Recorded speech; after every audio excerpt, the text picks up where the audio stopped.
So recently I've had that urge again. You know that urge that I'm talking about when you just want to go and you want to sniff as many perfumes as you possibly can. I'm going to be sharing today the fragrances that I have recently got my nose on and whether I think they are hits or misses basically.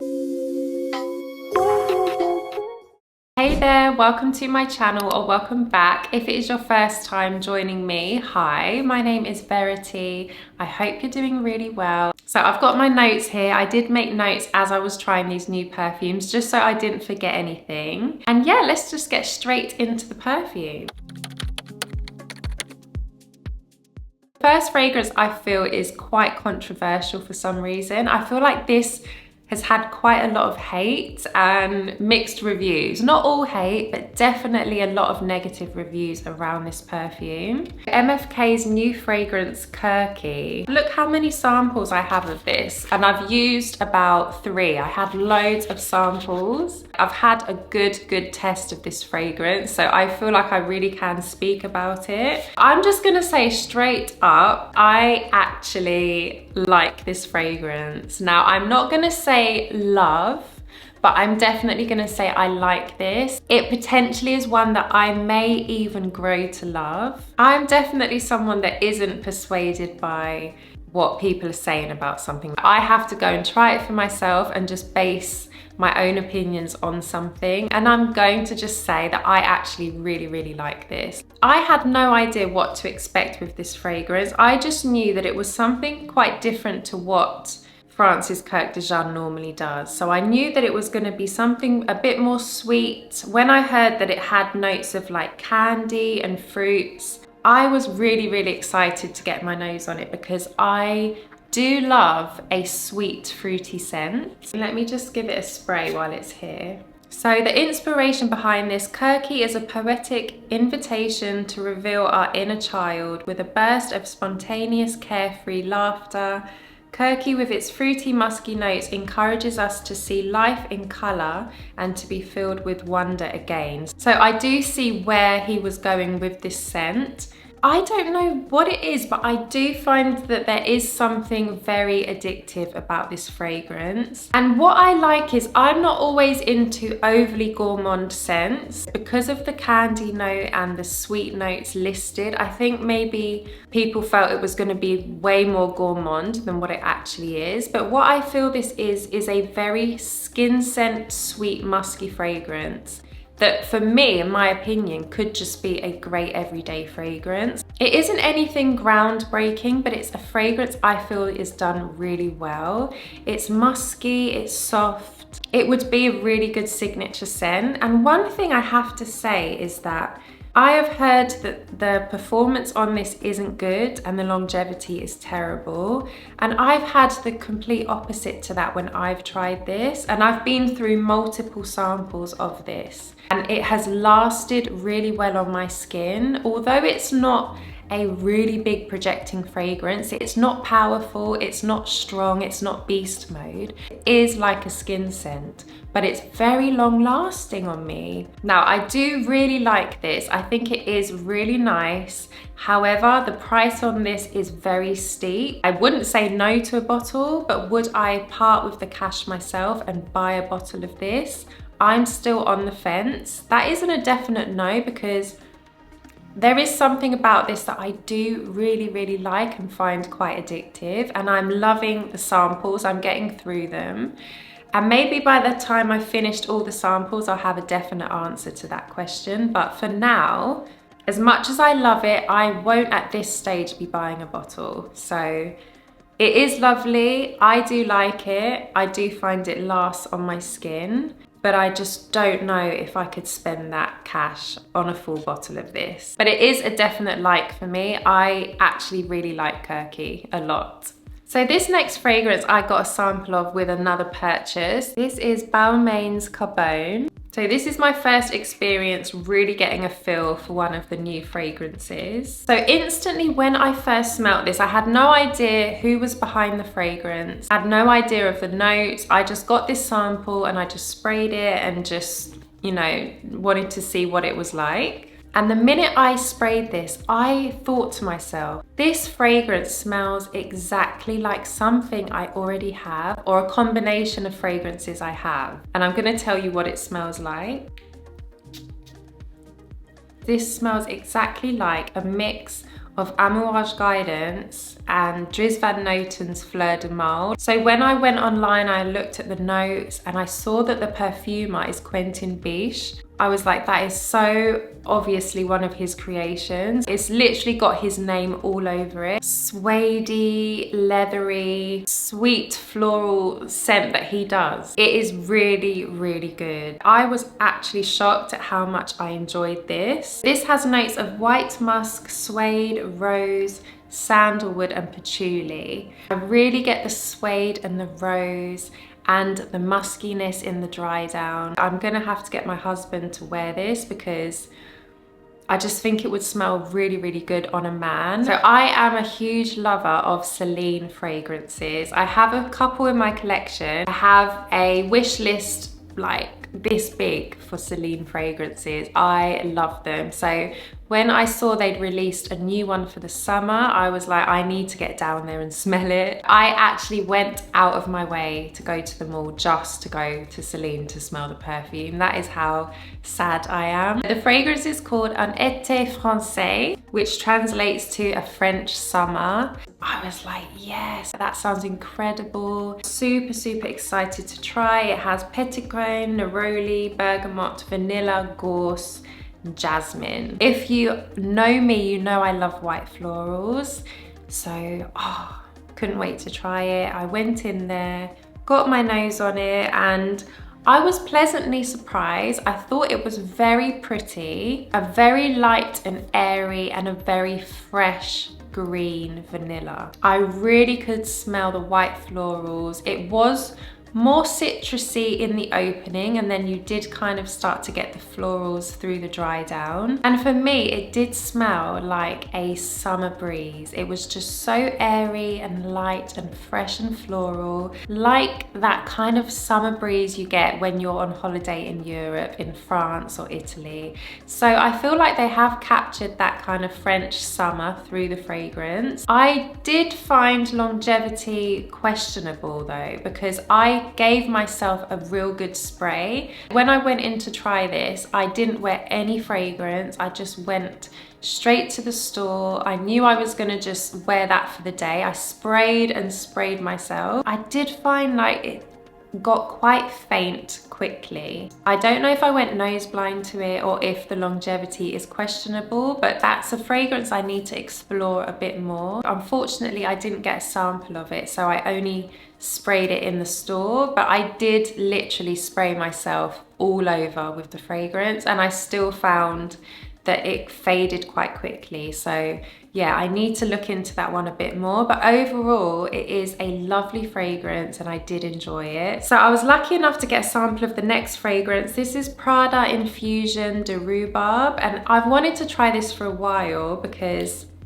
I really enjoy the Prada Infusion fragrances. I've tried a few of them. I don't currently have any, but when I saw the Rhubarbe one, I thought this sounds like something that could be perfect for the summertime. This reminds me of something super refreshing. I love the opening. Just smelling it makes me think of something really thirst quenching. It's not overly sweet. It's balanced with that slightly tart note of rhubarb. The opening has me hooked, and then it gets musky on the dry down. This is a perfect hot weather scent.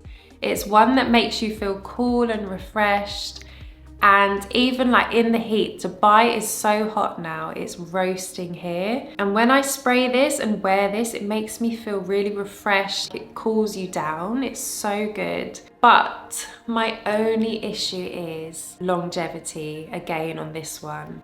I feel like it fades too quickly. And I don't like to kind of jump to conclusions with these samples, but I have found that I had a decent sample here and I have been able to kind of really spray it, but I feel like it fades too quick. So that's something I'm not sure about with this one. If you have it, let me know if you have found the longevity to be good on this, because I don't want to prejudge it just from the sample. I know the experience can be different when you have the full bottle, but from the sample, I have found that the longevity is also questionable on this one. First 2 hours, this starts to kind of disappear from my skin, and I don't know if that's the heat because I live in a hot climate, maybe it lasts longer in cooler weather, but yeah, it's one that I am very interested in, but the longevity is just an issue at the moment. So do let me know if you've got this one, if it is long lasting, or if you found that it is also not so good on longevity. I have never actually owned a Jo Malone fragrance. It's not because I don't like them. I have tried a lot and I've enjoyed quite a few of them, but I've just never kind of pulled the trigger and bought a bottle. But this potentially may have changed, because I tried one recently and I was like, this is so good. And that is the new one called Taif Rose. Although this is a scent profile that isn't particularly new or groundbreaking, this perfume really wowed me, like really, really good. I tried it on skin and the longevity was really good. It was very rich smelling. So it's rose, amber and coffee. I do love a rose perfume. And this is that kind of sexy, seductive rose kind of fragrance. It's very sweet. It's warm, it's a bit spicy. It just smelled really luxurious and really powerful, and the projection and longevity was really good. I tried this on skin, I walked around for hours, I could still smell it, and it was just beautifully blended. It's not like a complex fragrance, it is just a really well done rose sweet amber scent, and the little touch of coffee in there just added to the whole richness of this fragrance. It's the type of scent that you would wear on a date or for a special occasion, and it's a head turner. Like, it really is so good. I would definitely consider a bottle of this. This is one that I was really wowed by it. It's so lovely. The lady working in the store told me that this is limited edition. So it is a fragrance I would like to own. I just have so many of that scent profile that I don't know if I need another one in my collection. But with it being limited edition, it's quite tempting, to be honest. But yeah, definitely really love Jo Malone Taif Rose. It smells incredible. I also got my nose on the new Amouage fragrance called Existence.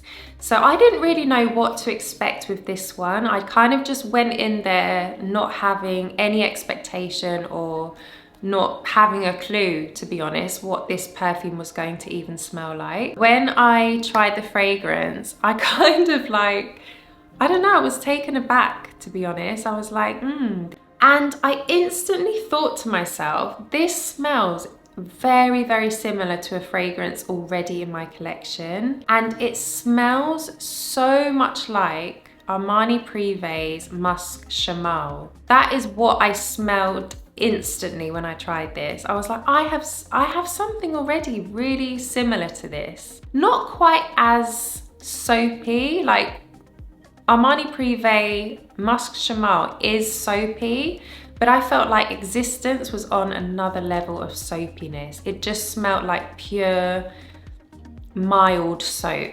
And it was a bit confusing because when I read the notes of what's actually in this fragrance, I kind of like didn't fully know what I was smelling, if that makes sense. It was so confusing. So there's Lily of the Valley, aldehydes and rose.